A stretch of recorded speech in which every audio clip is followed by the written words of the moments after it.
La siguiente charla la va a dar la doctora Sandra Valderrama Beltrán, especialista en infectología, magíster en epidemiología hospitalaria del Hospital Universitario de San Ignacio y trabaja en la Pontificia Universidad Javeriana.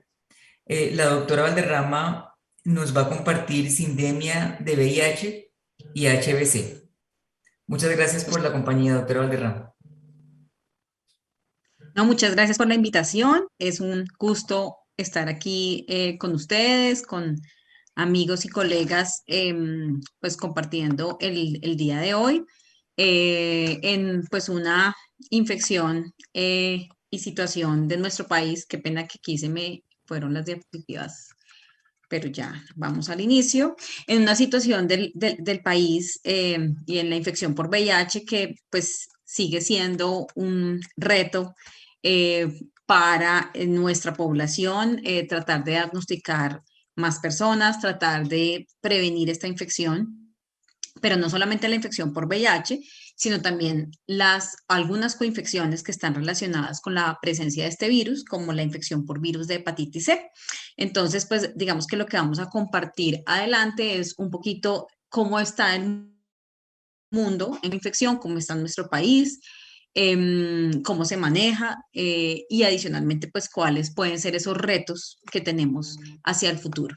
Entonces, pues lo primero es que así como sabemos que para la infección por VIH tenemos nuestros retos ahora del 95, 95, 95, pues también hay una visión internacional en la Organización Mundial de la Salud acerca de la eliminación de las hepatitis virales. Y lo que se busca es que para el 2030 haya por lo menos el 90% de reducción en las nuevas infecciones por hepatitis C crónicas. También que por lo menos el 80% de las personas elegibles utilicen tratamiento y que esto definitivamente lleve a una reducción de la mortalidad de por lo menos el 65%. Entonces, ¿esto qué quiere decir? Que para el 2030 debe haber menos de 1 millón de nuevos casos y debe haber menos de 500.000 muertes, no solamente en las personas que viven con VIH, sino también en las que no viven con VIH. Entonces, aquí menos de 1 millón de casos, pero por ejemplo, si vamos a ver la prevalencia global de la infección por hepatitis C, pues vamos a ver cómo solamente en las Américas tenemos 5 millones de casos de personas que viven con hepatitis C y en el mundo más o menos tenemos 58 millones. Y algo que también pues es inquietante es que en el mundo también hay niños infectados y hay por lo menos 3.5 millones de niños que tienen esta situación. Pero para los últimos datos de casos incidentes, pues para el 2019 tenemos 1.5 millones de casos incidentes, es decir, que la meta no es menor y se tiene que reducir por lo menos el 30% de esos casos incidentes para lograr 1 millón de casos incidentes para el 2030.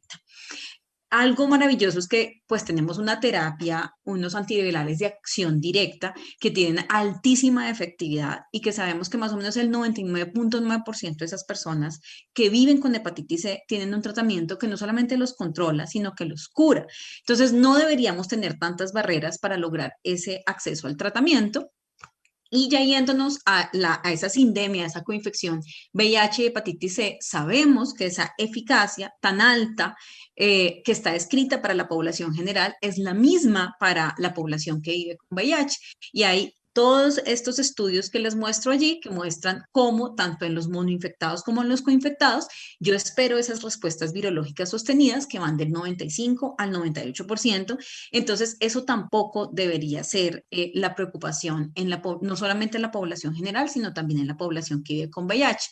Y otra noticia importante, si recordamos la era previa a los antivirales de acción directa actuales, pues también recordamos esa gran preocupación acerca del tipo del genotipo, pero hoy tenemos esquemas pangenotípicos. Recordemos que en Colombia lo que tenemos disponible en este momento es sofosbuvir, patasvir, y aquí vemos cómo, digamos que independientemente del esquema e independientemente del genotipo, estamos viendo respuestas al tratamiento que son muy altas asociadas a curación.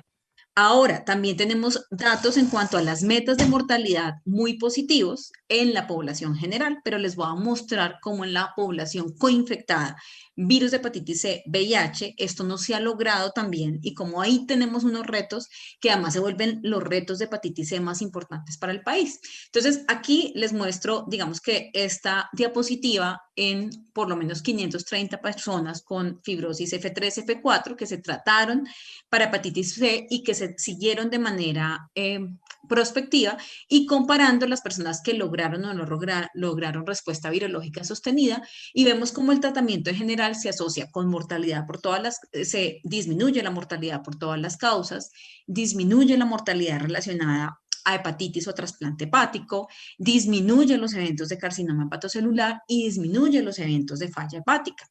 Pero cuando vemos esta publicación del 2016 en la que se mira la población que vive con VIH y se mira si hay una disminución en la incidencia de enfermedad hepática terminal en las personas que viven con coinfección VIH, hepatitis C, pues desafortunadamente, si ustedes lo ven acá, tanto las personas con hepatitis B como las personas con hepatitis C coinfectadas, pues no estamos viendo esa disminución relevante que se espera con el acceso a estos antivirales de acción directa y entonces uno se empieza a preguntar cuál es la razón.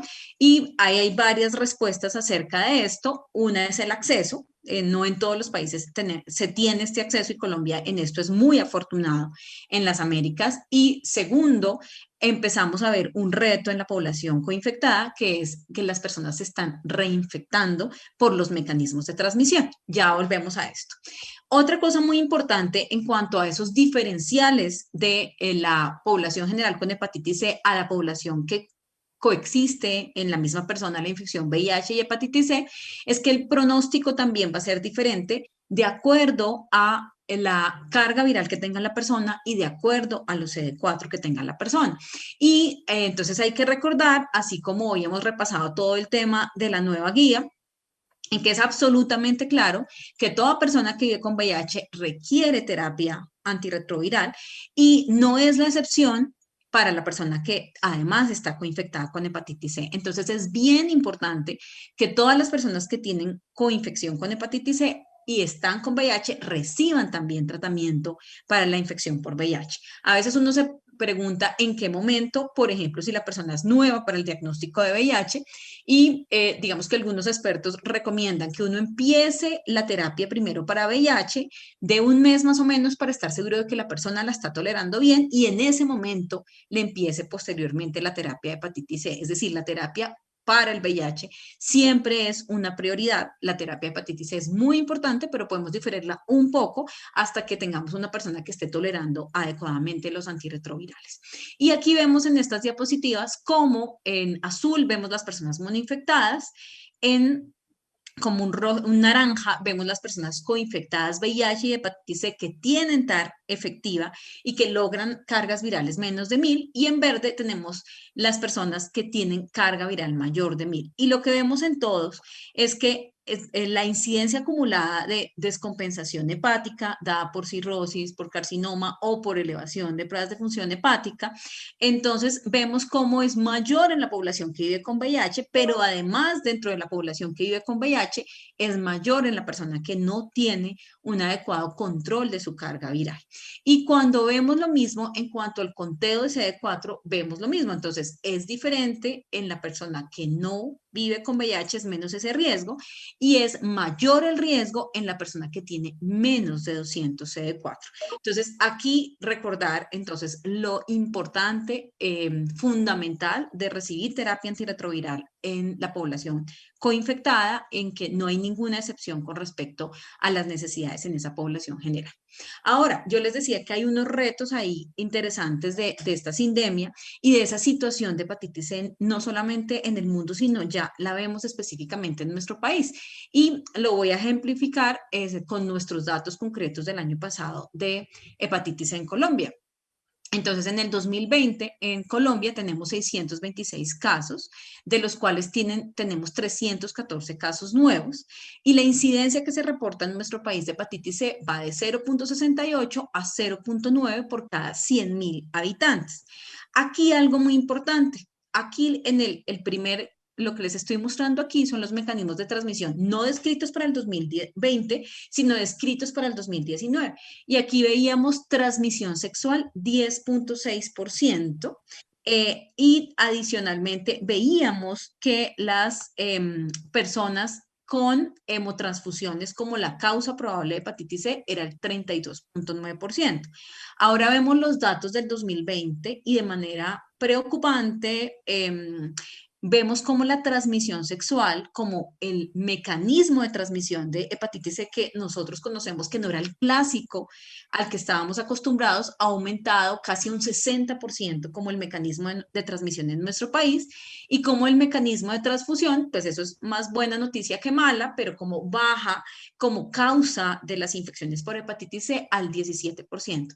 Pero esto nos tiene que hacer entender que se nos está cambiando la epidemiología de hepatitis C en nuestro país y siempre lo estábamos pensando en personas mayores, en personas con antecedente de transfusión, pero ahora no es que lo tengamos que olvidar en estas poblaciones, pero tenemos que pensarlo en las personas jóvenes y en la población de hombre que tiene sexo con hombre, que sabemos que es un mecanismo de transmisión que cada vez es más frecuente y que ya está claramente, digamos que, reconocido en nuestro país.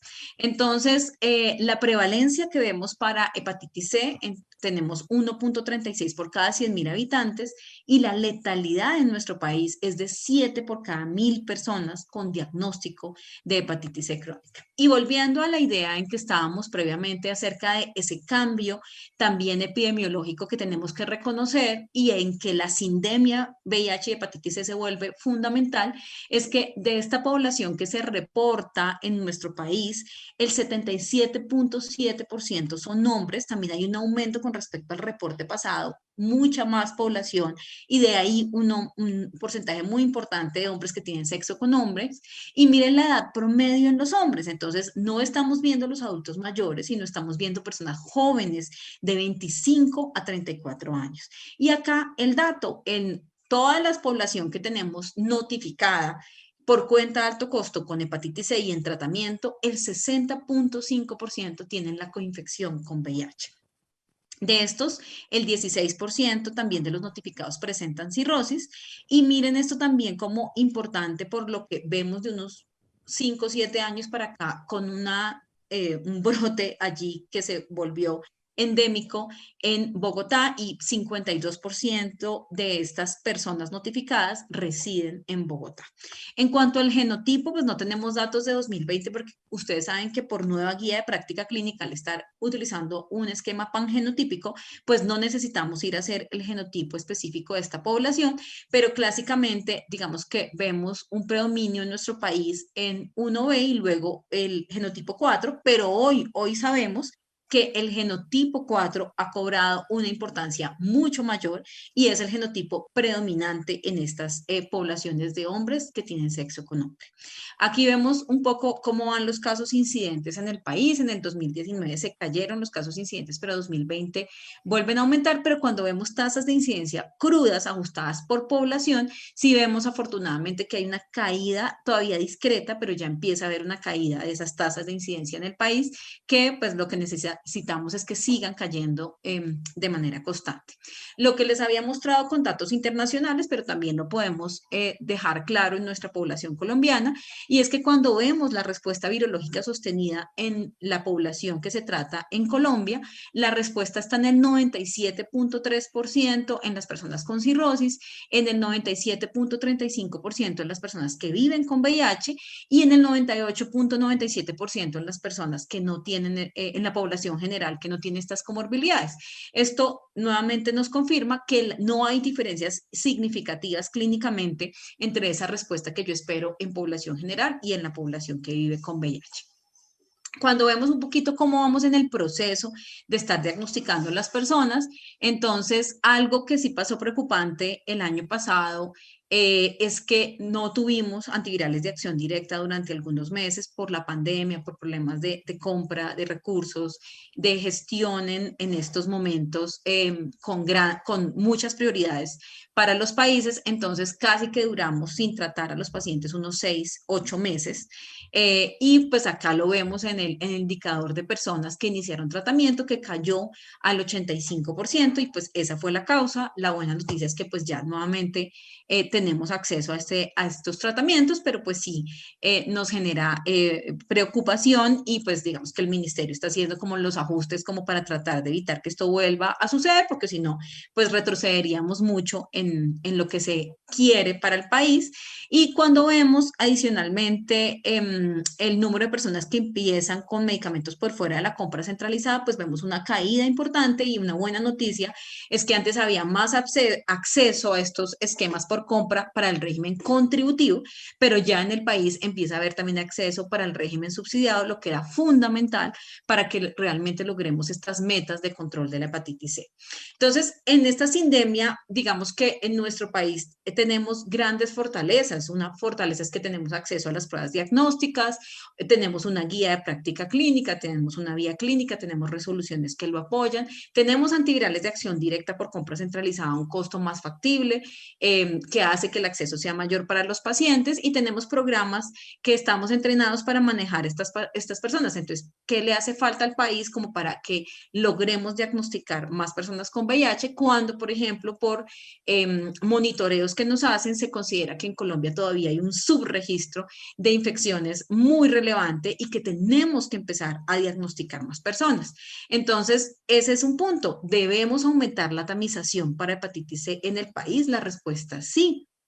Y por supuesto que apenas confirmemos la infección por hepatitis C, rápidamente debemos empezar tratamiento con antivirales de acción directa y tratar de vencer barreras que hagan que el paciente no pueda iniciar rápidamente su tratamiento.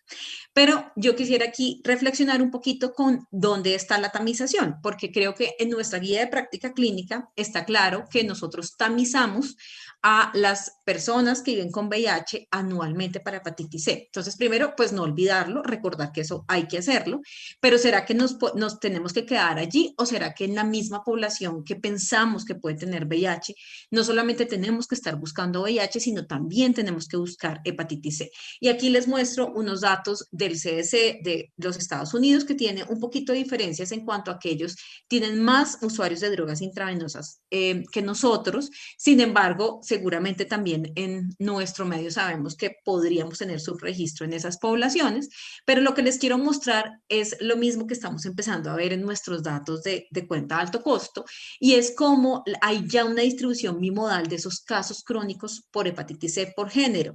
Y entonces estábamos clásicamente acostumbrados a ver la hepatitis C en los adultos mayores con antecedente de transfusión, sí buscarla en VIH, pero sin que fuera tan relevante en nuestro medio. Pero esto está pasando en los Estados Unidos y, como les digo, también en nosotros, pero aquí vemos otro pico de infecciones nuevas que estamos viendo es en gente joven. Y cuando ellos empiezan a ver esto, se dan cuenta que muchas de estas personas que están teniendo nuevas infecciones agudas por hepatitis C han consultado, no se les ha pedido la prueba, no se piensa en esto, y también ven allí como una relación no solamente con las personas de 20 a 39 años, sino que también aquí hay un aumento de estos casos en usuarios de drogas intravenosas. Y yo les diría que en nuestra población más bien lo debemos pensar en esos hombres que tienen sexo con hombre, que tienen tanto riesgo de tener infección por VIH nueva que no está diagnosticada, como infección por hepatitis C. Y nuevamente, pues no solamente centralizarlo, digamos que en estas poblaciones, sino que pues con cualquier otro factor de riesgo, también pensarlo en un adulto joven que comparta otro factor. Entonces, aquí, cuando empiezan a ver esos datos de ese aumento, solo el 50% hicieron una campaña de cero prevalencia buscando hepatitis C, y ellos se dieron cuenta que solamente el 50% de los que ellos confirmaron y pues encontraron anticuerpos positivos conocían el diagnóstico, y que había una cantidad de personas que no sabían que estaban infectadas. Entonces, eso hace que las recomendaciones internacionales para la búsqueda de hepatitis C cambien, y para el año pasado, en los Estados Unidos, ellos hacen una recomendación general de realizar la tamización para hepatitis C en adultos de 18 a 79 años. Ustedes recuerdan que siempre nos hablaban de los baby boomerang, de, digamos que esta época posguerra, de las personas que han, digamos que estaban allí, en el que hubo un aumento de las infecciones, pero creo que pues esto es importante, pero ahora tenemos que pensarlo ya en la población joven, no solamente en esa población, y esa es una recomendación que se hace desde el punto de vista internacional. Yo les diría que considero que hay que tenerlo muy en cuenta en nuestro medio y que tenemos que hacer esa búsqueda activa en las poblaciones de alto riesgo, sobre todo HCH, en búsqueda no solo de VIH, sino también de hepatitis C de manera activa. Recordar lo que ya les había nombrado y es la importancia de estar haciendo seguimiento de esas pruebas de hepatitis C anuales. Y aquí otro pedacito que también quiero llamar la atención, a pesar de que lo vemos mucho menos, pero debemos recordar, por supuesto, en la mujer que vive con VIH, pero también en la mujer que no vive con VIH, estar haciendo la búsqueda prenatal de la infección por hepatitis C, porque recordemos que hay riesgo de transmisión vertical y que es un riesgo, digamos, que depende y que allí también tener coinfección con VIH hace que esa posibilidad de transmisión de madre a hijo se aumente. En la población general, en esta revisión sistemática de por lo menos 109 estudios, se ve cómo en las mujeres VIH negativas ese riesgo de transmisión madre-hijo es del 5.8% y cómo en la mujer VIH positiva ese riesgo es prácticamente casi del doble, es del 10.8%. Entonces, también recordemos en todas nuestras gestantes estar haciendo tamización de hepatitis C y que no se nos vaya a pasar, digamos que un caso, y ojalá antes de que la mujer esté embarazada podamos diagnosticar la infección por hepatitis C en una mujer en edad fértil y si requiere tratamiento, tratarla antes porque vamos a tener dificultades para poderla tratar durante el embarazo. Cuanto al tratamiento en el embarazo de hepatitis C, no hay experimentos clínicos a gran escala, hay series de casos pequeñitos mostrando la experiencia, digamos que no hay con esquemas pangenotípicos, es decir, con sofosbuvir, velpatasvir, que es lo que nosotros ahorita tenemos por compra centralizada, no hay datos. Hay datos, hay series pequeñitas, la más grande es esta de 15 mujeres embarazadas que se manejaron con sofosbuvir y pasvir, se encontró una respuesta virológica sostenida del 100%, y en el seguimiento que llevan estas mujeres, pues no hubo problemas de seguridad tempranos ni en la mujer ni en el bebé. Sin embargo, pues digamos que no se puede dar una recomendación generalizada del manejo con antivirales de acción directa en el embarazo. En general no se recomienda, pero pues uno podría hacer la individualización caso a caso, pues con comité de ética, etcétera, para tomar esta decisión. Entonces, mensaje que quiero dar, recordemos que hay que tamizar a las mujeres embarazadas, que hay riesgo de transmisión materno-infantil y que adicionalmente tenemos que estar tamizando también todas las mujeres en edad fértil y en caso de que encontremos la infección, pues tenemos que tratarlas idealmente antes del embarazo. Ahora un segundo punto en la atención de estos pacientes con esta sindemia y es cada vez hay como más publicaciones tratando de decir, oiga, simplifiquemos un poco el tema del tratamiento de hepatitis C.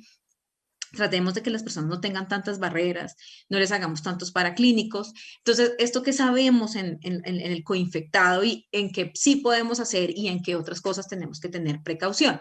Entonces, recordemos que cuando vamos a manejar una persona con esta coinfección, lo primero que hacemos es pruebas de diagnóstico. Luego hay que hacer un tratamiento que usualmente en la persona sin cirrosis o en las personas con cirrosis compensada es un tratamiento corto, 84 días.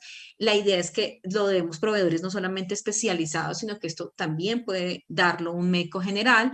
Ojalá cada vez hayan más programas para que esté descentralizado, no solamente en centros de salud, sino que se pueda brindar como apoyo en comunidad y que pues estas pautas de manejo sean simples. Entonces, siempre en la persona que vamos a empezar a manejar, pues tenemos que hacer unos laboratorios básicos. En esos laboratorios básicos necesitamos saber cómo está la función hepática, mirando transaminasas, bilirrubinas. Tenemos que saber cómo está la función renal por usualmente los esquemas que vamos a utilizar, hacer un hemograma. A esta persona siempre hay que buscarle otras infecciones de transmisión sexual, entonces pues usualmente lo hacemos en el programa de VIH buscando sífilis, hepatitis B, eso no lo podemos olvidar, y por supuesto pues la carga viral de hepatitis C. Pero hay un punto, digamos que como muy importante en la población que vive con VIH y es evaluar las interacciones medicamentosas. Entonces, ahí siempre tenemos que hacer una pausa y decir, ¿puedo o no puedo utilizar los antivirales de acción directa con lo que el paciente ya viene recibiendo? Y digamos que en general se recomienda hoy día como primera línea las terapias pangenotípicas. Nosotros no tenemos glecaprevir, pibentrasvir, pero digamos que sí tenemos sofosbuvir, velpatasvir, que es también un tratamiento pues con altísima efectividad y hacer un monitoreo y siempre, siempre evaluar la cura y la respuesta virológica sostenida a las 12 semanas.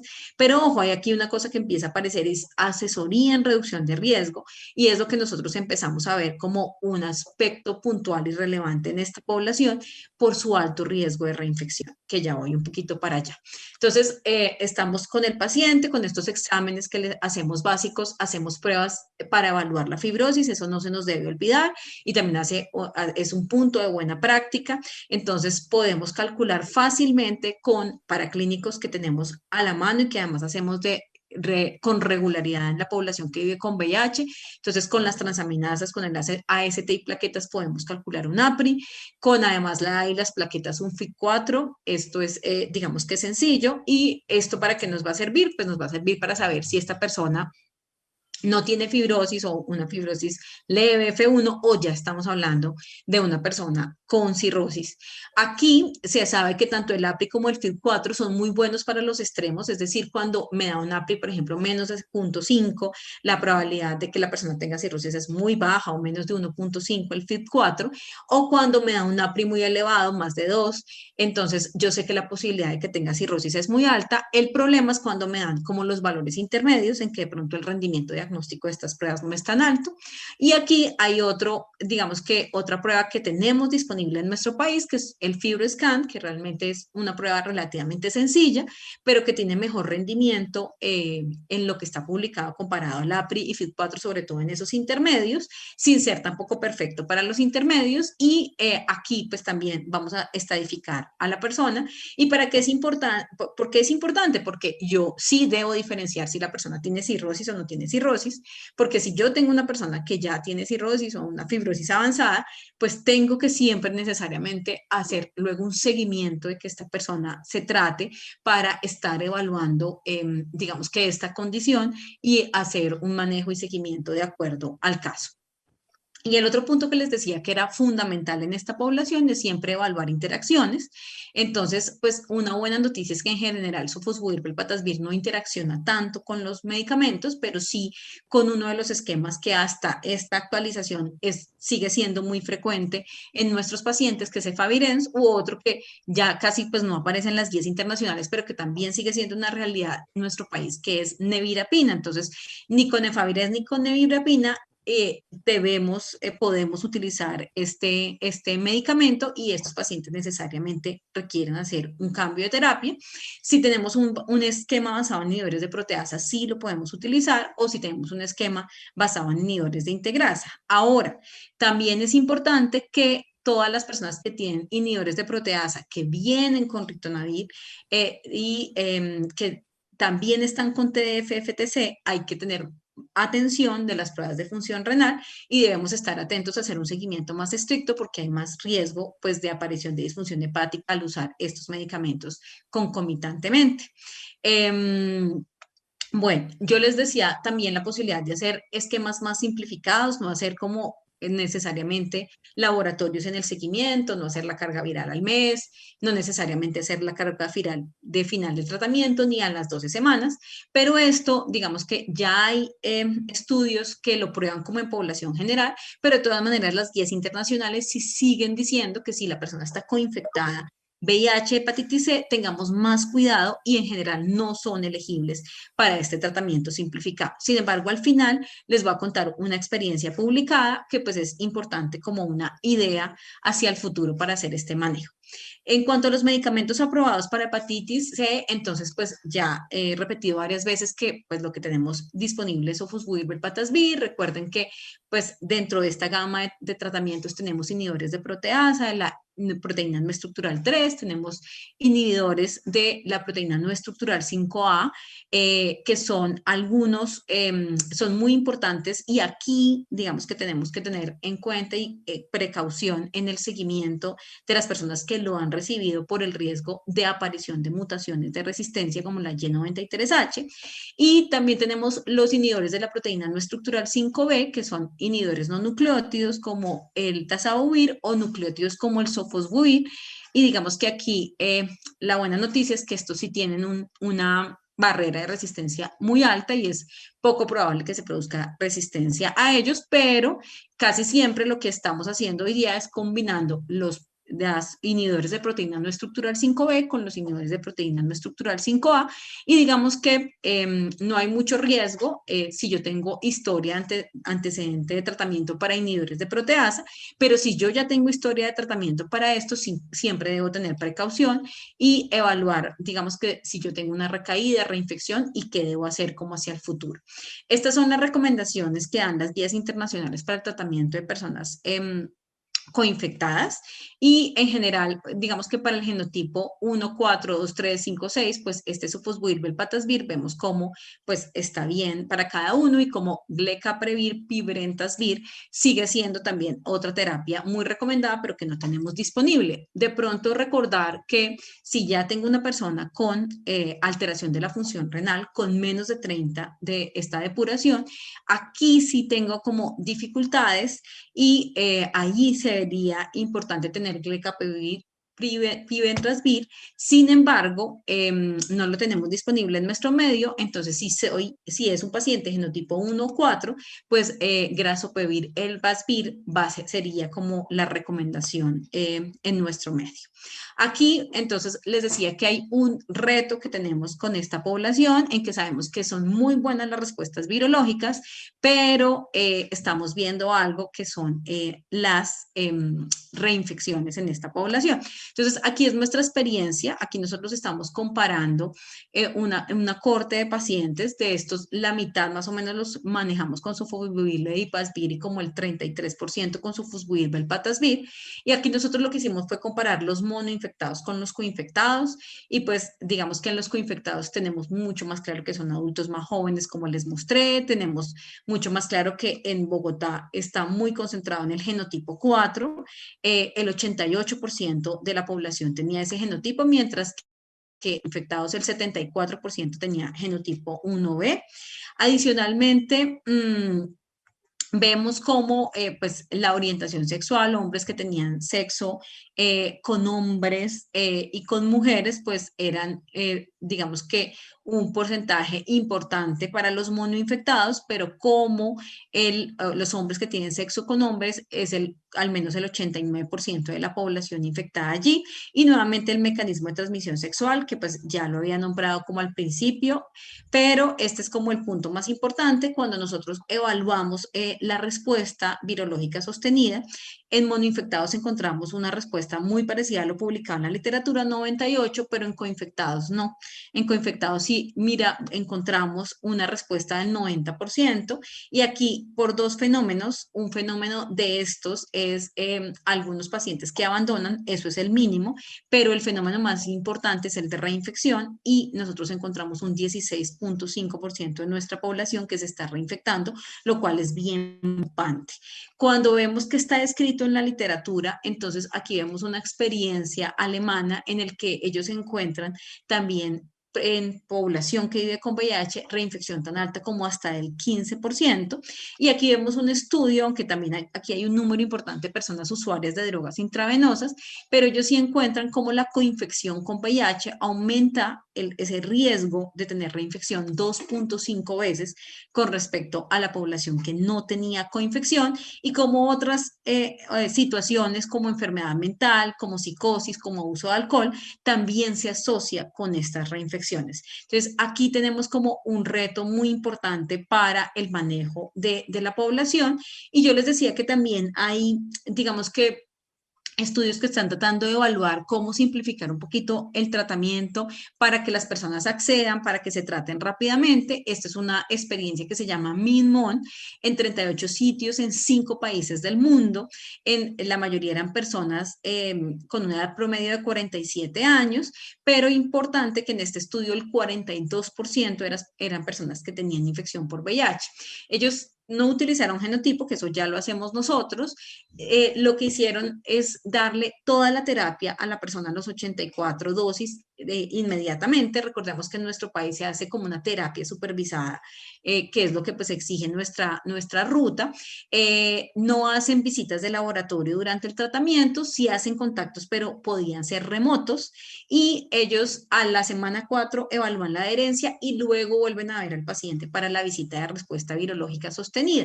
Realmente no encuentran eventos adversos mayores con respecto a la terapia convencional, 3.5%, y vemos que algo importante es que las personas, por ejemplo, que tenían VIH, sí, la gran mayoría tenían una respuesta virológica adecuada a la terapia antirretroviral, entonces personas que estaban adecuadamente controladas.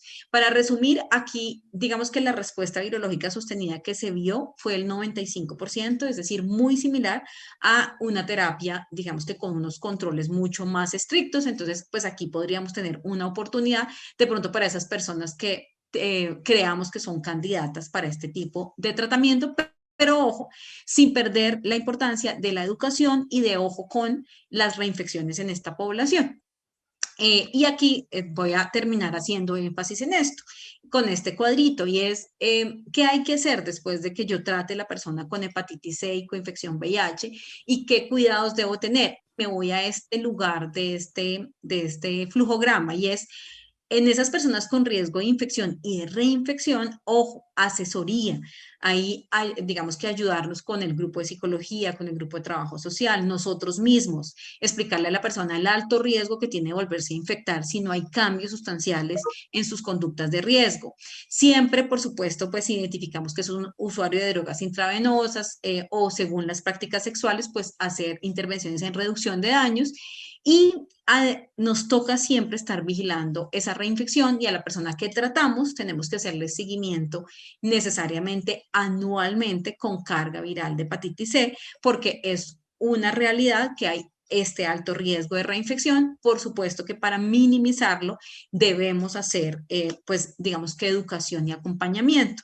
Y aquí para terminar, entonces, recordemos que en esta sindemia tenemos que aumentar los diagnósticos, y no solamente el diagnóstico en la persona ya infectada con VIH, sino que en ese adulto joven que yo veo que es un hombre que tiene sexo con hombre, o que veo a cualquier otro factor de riesgo, empezarlo a tamizar para hepatitis C concomitantemente con VIH, para identificar rápidamente estas infecciones, rápidamente iniciar un tratamiento con antivirales de acción directa que son altísimamente efectivos. Y aquí algo que yo creo que en el país tenemos que poner sobre la mesa, y son actividades de eliminación y de microeliminación para las poblaciones difíciles de tratar. Y es que creo que casi que deberíamos hacer toda una labor de manejo en comunidad, de identificar la persona que tiene hepatitis C y ir a la comunidad a identificar sus contactos sexuales y dar manejo masivo a esos grupos, porque lo que nosotros sentimos es que son grupos muy, muy específicos, pero algunos están tratando, otros no, y entonces se vuelve un círculo vicioso en que uno se cura, pero rápidamente se reinfecta y está infectando a otros. Entonces, creo que eso es algo que hay que poner y hay que hacer para tratar de ser más efectivos en este gran esfuerzo que se hace. Recordar la importancia de test and treat, entonces rápidamente confirmo y rápidamente inicio tratamiento, y por supuesto que seamos una red amplia de personas que estamos ofreciendo este tratamiento y este seguimiento. Muchísimas gracias.